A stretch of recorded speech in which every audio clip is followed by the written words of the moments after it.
$35 billion. That's not a typo, that's not a projection over 20 years. That is the single largest military commitment in Canadian history, announced while most of the world was distracted by conflict in the Middle East. On March 12, Prime Minister Mark Carney authorized the construction of reinforced military hubs in Whitehorse, Resolute, and across Canada's Arctic corridor. And this isn't about polar bears or pipeline politics. This is about the fact that Russian nuclear submarines have been detected under Canadian Arctic ice, and Beijing has officially declared itself a near-Arctic state. Canada just drew a line in the permafrost. And what happens next will reshape the entire North American continent. Let's be precise about what happened, because the scale of this is difficult to overstate. On March 12, 2025, the Carney government formally announced a $35 billion Arctic defense and sovereignty investment package, the most ambitious military expenditure Canada has undertaken since the Second World War. Not since Dieppe, not since Korea, not since Afghanistan. Nothing in the post-Cold War era comes close. The plan includes hardened military infrastructure in Whitehorse, Yukon, which becomes the new operational nerve center for Arctic Command, and critically in Resolute, Nunavut, one of the most remote inhabited places on Earth, sitting at 74 degrees north latitude. We're talking about reinforced airstrips capable of handling CF-18s and the incoming F-35 fleet, deep-water port access for Arctic-capable naval vessels, integrated surveillance networks designed to monitor submarine activity beneath the ice shelf, and forward-deployed rapid response units trained specifically for Arctic combat conditions. But here's what most coverage missed entirely. This wasn't a scheduled defense review. This wasn't buried in a budget omnibus bill. This was a standalone, emergency-framed national security announcement. Carney stood at the podium flanked by the Minister of National Defense and the Chief of the Defense Staff. The first time in over a decade that particular formation has been used for a public address. That visual was not accidental. The message was not for Canadians alone. It was for Moscow. It was for Beijing. And, this is the part no one in Ottawa wants to say out loud, it was for Washington. To understand why $35 billion is being poured into ice and rock, you need to understand what's actually happening in the Arctic right now, because it's far more dangerous than the public conversation suggests. Let's start with Russia. Russia has reactivated over 400 Soviet-era military installations across its Arctic coastline. 400. They have deployed their newest S-400 missile defense systems along the Northern Sea Route. They have stationed Mi-G31 interceptors, aircraft specifically designed for Arctic operations, at bases within striking distance of Canadian sovereign territory.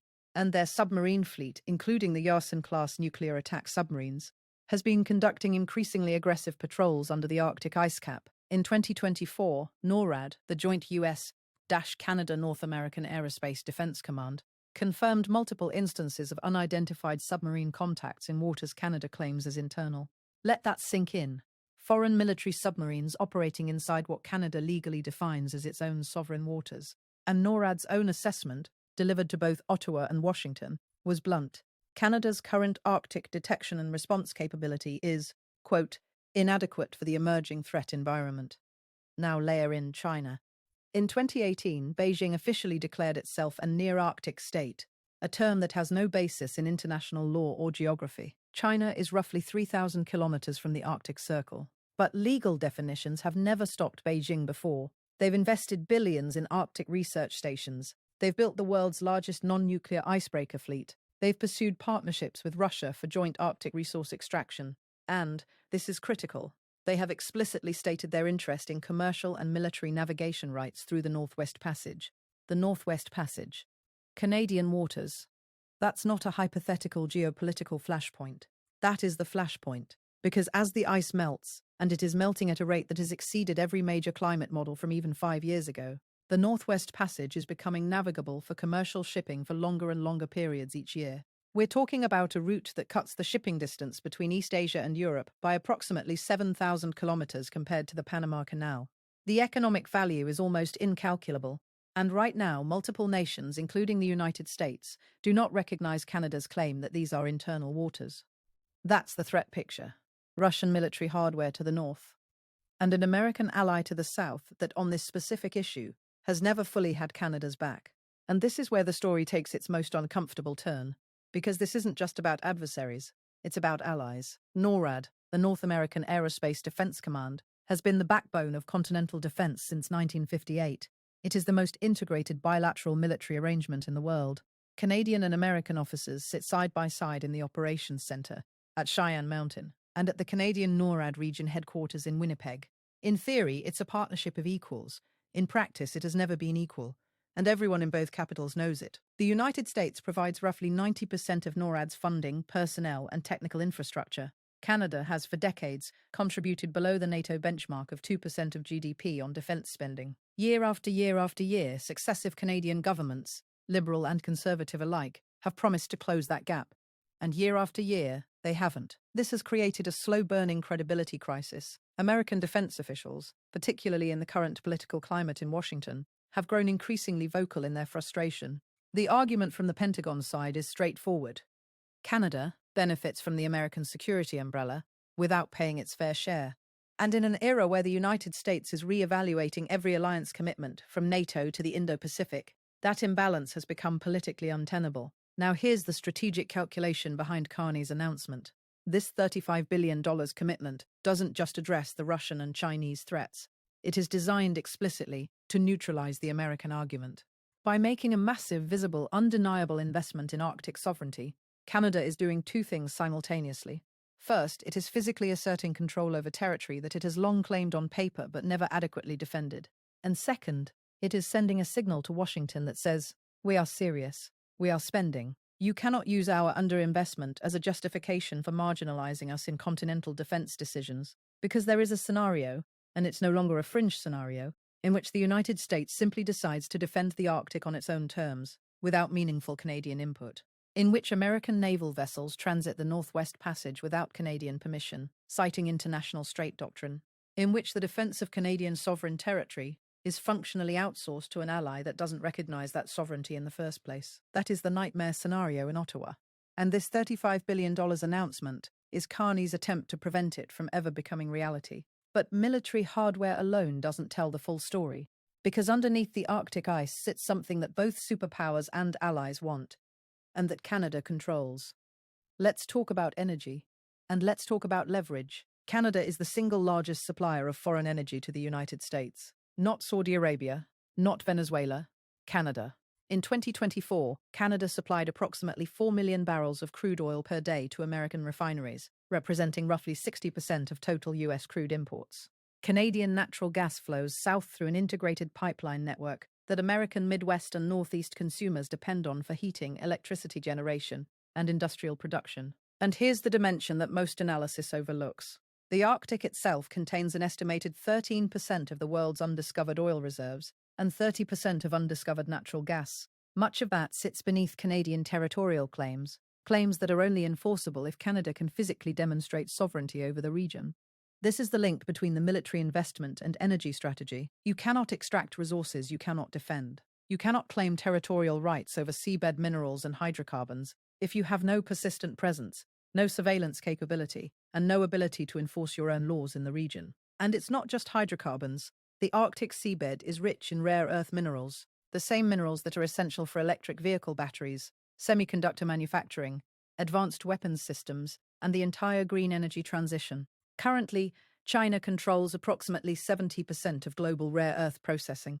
The strategic vulnerability that creates for both Canada and the United States is profound.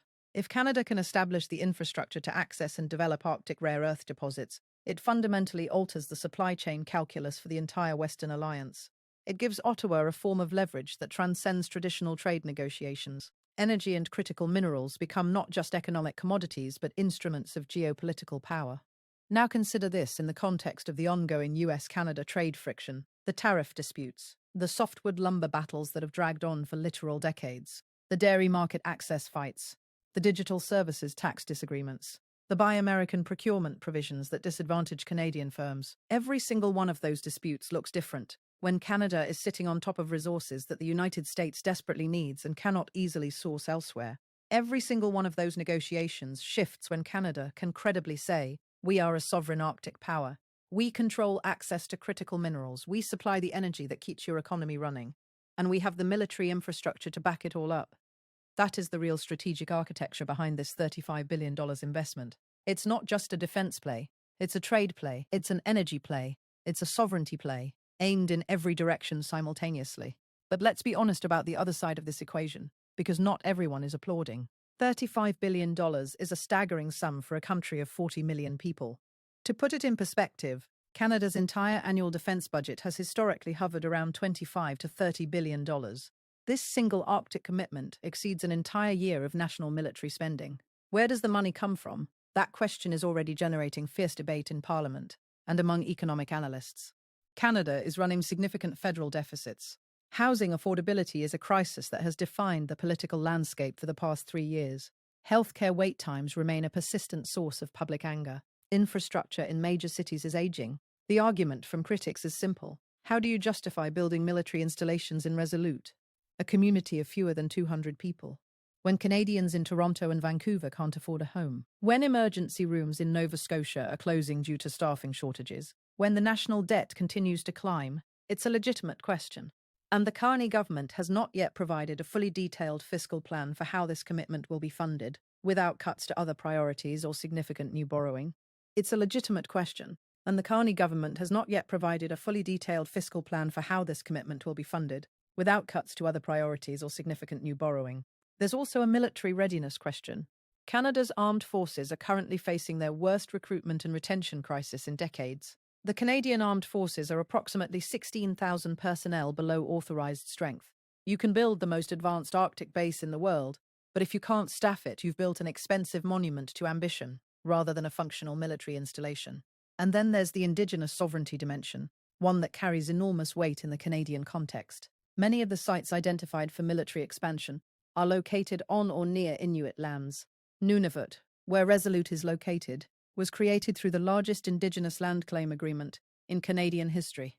Any military construction in the region must navigate complex consultation requirements, land use agreements, and the fundamental question of whether Indigenous communities were genuinely included in these decisions, or merely informed after the fact. The Inuit Tapiriit Kanatami, the national representational organization for Inuit in Canada, has expressed cautious interest, but has been very clear.